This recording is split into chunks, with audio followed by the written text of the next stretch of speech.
Oke, sekarang kita masuk di segmen kedua di materi terkait dengan pengantar K3. Kalau di segmen sebelumnya kita membahas definisi, sekarang kita juga masih membahas beberapa definisi terkait dengan keselamatan kerja.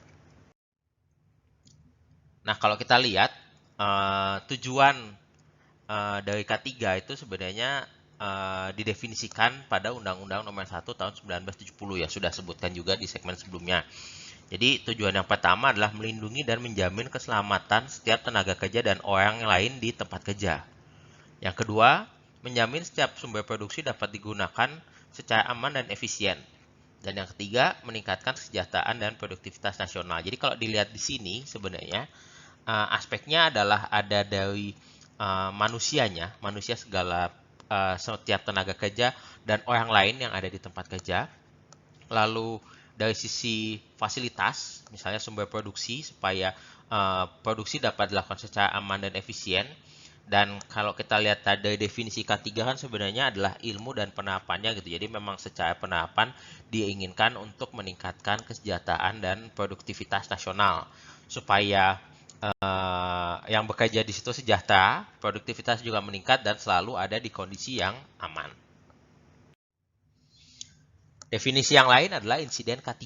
Jadi kalau dilihat definisinya adalah definisi insiden adalah kejadian yang berkaitan dengan pekerjaan di mana cedera, penyakit akibat kerja atau PHK, ataupun kefatalan, kematian dapat terjadi termasuk insiden dalam keadaan darurat. Jadi kalau dilihat dari sini, yang disebut dengan insiden adalah sesuatu kejadian yang terkait dengan K3. Bisa jadi cedera, bisa jadi penyakit, bisa jadi kematian, atau bisa jadi uh, apa namanya, atau bisa jadi juga yang terkait dengan infrastruktur gitu. Jadi memang di sini terlihat adanya insiden itu adalah sebuah kejadian yang berkaitan dengan suatu pekerjaan tertentu.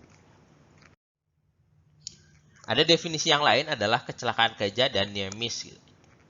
Jadi kalau kalau di sini kecelakaan kerja didefinisikan sebagai insiden yang menyebabkan cedera, penyakit akibat kerja atau PHK ataupun kefatalan kematian itu. Jadi kalau kecelakaan kerja lebih fokus kepada orangnya. Jadi orang itu mengalami cedera, penyakit atau kematian. Itu yang dimaksud dengan kecelakaan kerja. Ada juga kondisi yang disebut dengan near miss atau hampir celaka. Jadi near miss ini adalah insiden tapi tidak menyebabkan cedera, penyakit akibat kerja atau kefatalan. Jadi memang apa namanya, kejadian ini hampir celaka. Misalnya kalau misalnya contoh ada orang berjalan gitu terus di bawahnya ada semacam genangan oli, dia terpleset. Nah, habis terpleset itu dia berhasil menyeimbangkan dirinya sehingga tidak terjadi kecelakaan. Itu yang disebut dengan near miss.